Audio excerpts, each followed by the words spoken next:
அனைத்து உறவுகளுக்கும் எனது இனிய காலை வணக்கத்தை தெரிவித்துக் கொள்கிறேன். உங்களிடத்தில் ஒரு சிறு சோதிட குறிப்பை பகிர்ந்து கொள்ள வருகிறேன். ஒரு ஜாதகத்தில் செவ்வாய் பகவான் எங்கு இருக்கின்றாரோ அந்த வீட்டிற்கு அடுத்த வீடு பாதிக்கப்பட்டிருந்தால்,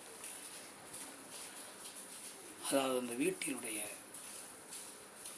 அதிபதி பலம் இழந்து இருந்தால், அல்லது அந்த வீட்டில் பாவ கிரகங்கள் இருந்தால், அல்லது அந்த வீட்டில் எந்த கிரகங்களும் இல்லாமல் இருந்தால்,